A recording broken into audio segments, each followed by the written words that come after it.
Hi, I'm hoping that's in the right place, and I'm hoping this time I'm not going to crash into the television with my watch out.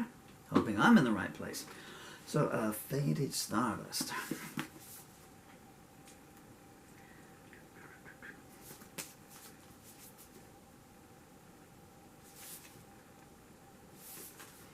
There's the bit that opens, and if you want to read some yourself. And Faded Stardust is, well, you can see it's this chunky book here. It's 100,000 words. The lights in my eyes. It started life as a song. I was putting together a song anthology of some previously lost material. That anthology became I Ain't Dead Yet. And I thought I'll put some bonus material that I've written recently in there. And I had this idea of a song. I got the idea of an actress who was pushed into beauty pageants at a very young age, 5 I think it is, in the opening section of the book. The parents split up. The mother is, what they would call showbiz mother, I guess, pushing her on, saying, come on honey, you've got to get first prize. Well, the money you'll make, the family can survive. And then they travel around, trailer to trailer. Let's settle down. We're gonna move to LA. See if we can get some acting work. And it's a story. So I had this idea, and it was going to be a short piece. You can see from the size of it, So I'm spoiler alert, it didn't end up that way. But that was the initial genesis of it.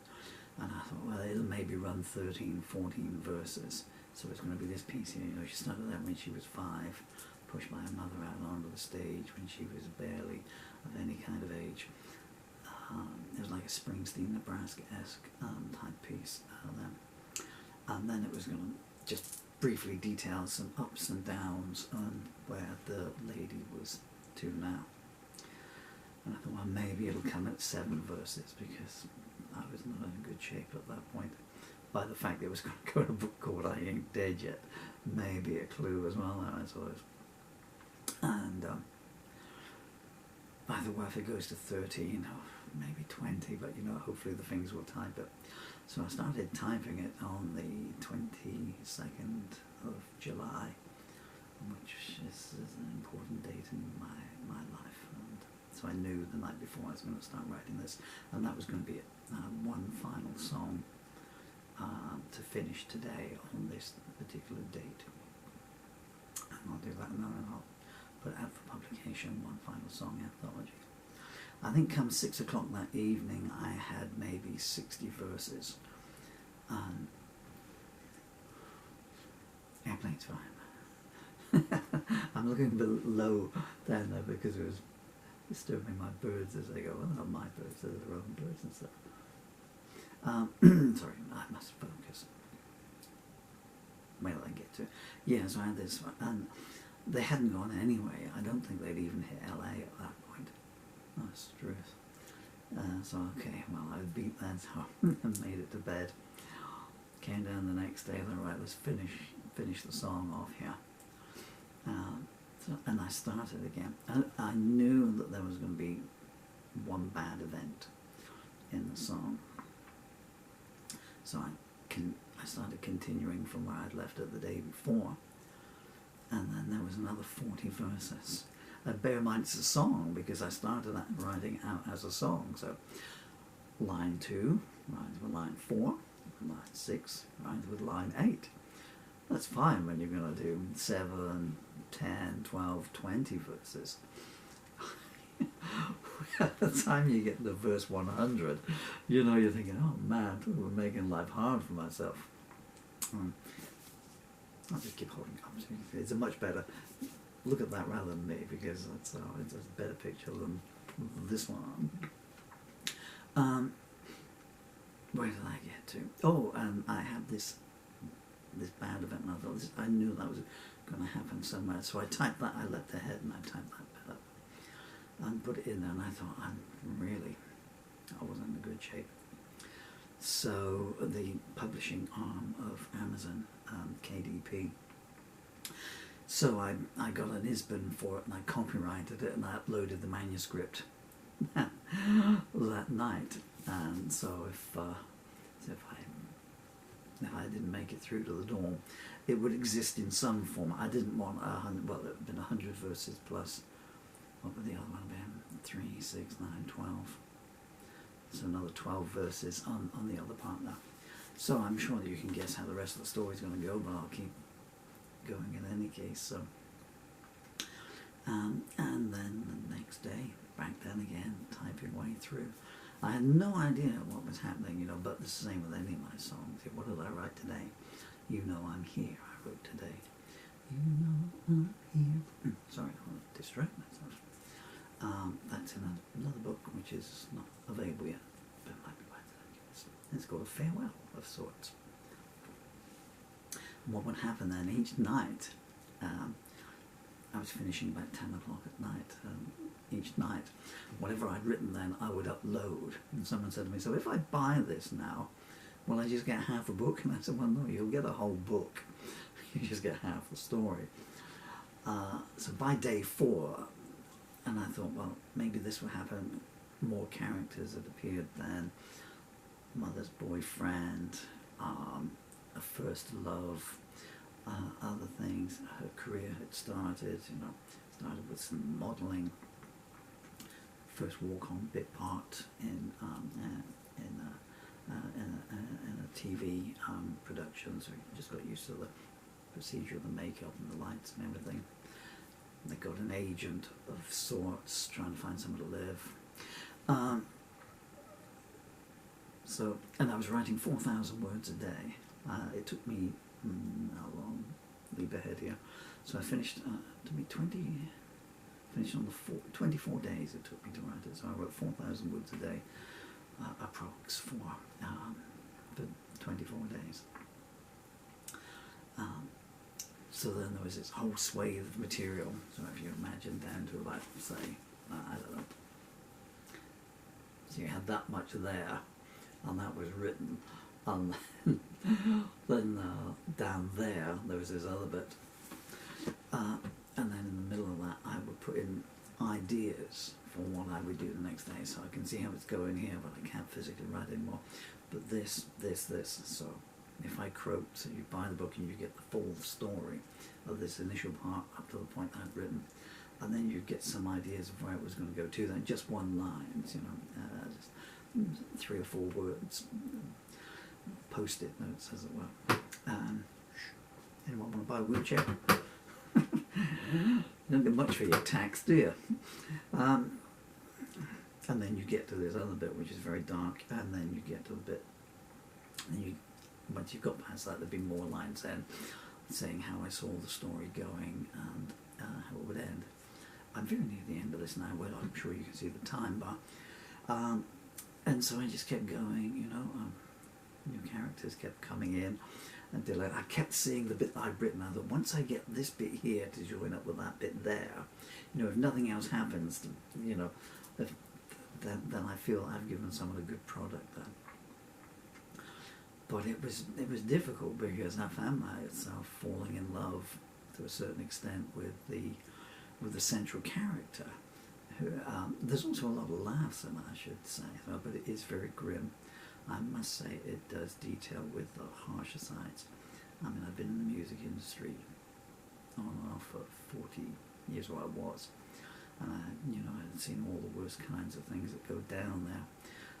Exploitation of financial exploitation, physical exploitation, emotional exploitation, abandonment, coercion, all those things.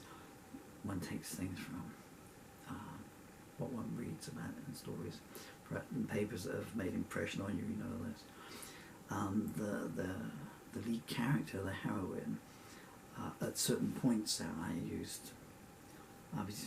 when I write, I try and envisage the characters that I'm writing about. So if you take like the Ballad of Hangman's Gap, the Ballad of, Hangman's Gap is a separate book. The Ballad of the Lonesome Dove, was it?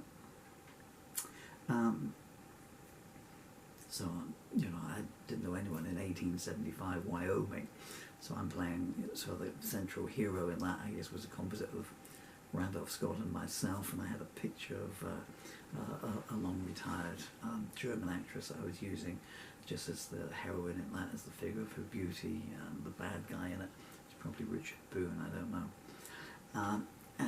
And I was doing the same here, so for different junctures in at certain points, I was thinking, okay, well, I need to think about someone who's extraordinarily beautiful here to go into there, and that became them. And then for one bit that was quite tragic, I need to think about someone else then, and that brought someone else up, and so I'm writing.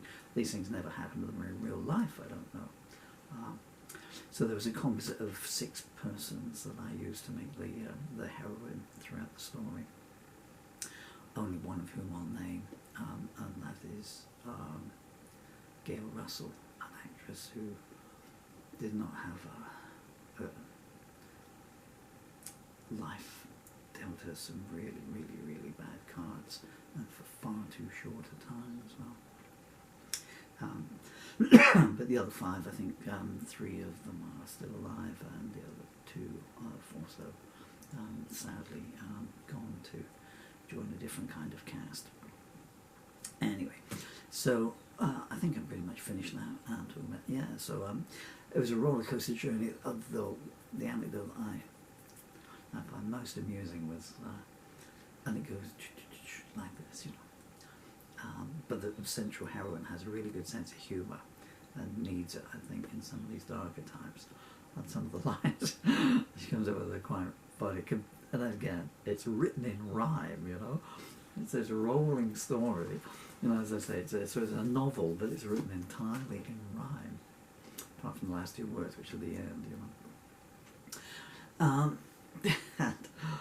and so there was one bit where the lady is kind of on an up curve, and I knew there was going to be a down at that point, and I had an idea how it was going to go down, and it wasn't going to be good for her, but the descent was going to be for a reason that would have been more easy for her to accept and understand, I guess.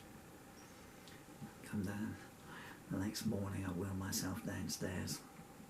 Right, slide myself downstairs. I'll wheel myself across to the laptop, tappity tap tap tap, and the first verse comes out. I got to the end of the first verse and it was it was going to end a new way. And I went, no. And I stopped, I sort of recoiled from the laptop, no, please, no, not that. You can probably see that I'm joking up a little bit about it now.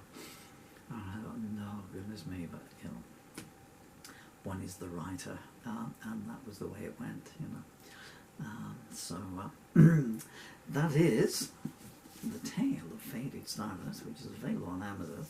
And considering what's in there, if you'll forgive me for saying so, I think it's quite reasonably priced. When I came to proofread it, I had to read it all through in a 48-hour spell, almost no sleeping at all. So there's probably still some words in there that I could have changed or moved around a little bit. And there was one point, and I was there, and at certain points, even though I wrote it and I'd just written it, because I never went back until I'd finished the book, and the same with any of my songs.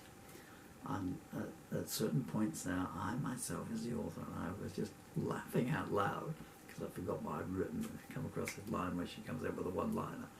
I was just like, and then there were other bits that I was just literally like I am now, lump in the throat kind of stuff. But it is a book that deals with very, very harsh circumstances. There's nothing graphic there, but they are alluded to. And the lady does get involved with substance issues as well, I'm afraid. So if you if you have thought to yourself, now I'll buy it just so he shuts up or I don't have to watch the end of this video, please be aware of that. It is for 18 plus only. Okay, thank you so much for your time. I've still got the handbrake on my windshield. I'm Paul Murphy, and one final look. Faded Stardust. This is the hardback edition. So if you buy this, you can also do this in times of stress. And B flat on the spine. That's also available in paperback as well. I think the hardback edition has 2 extra pages. It's got there's some alternate art books for the covers and everything in there. Hello there. Now I can reach the camera.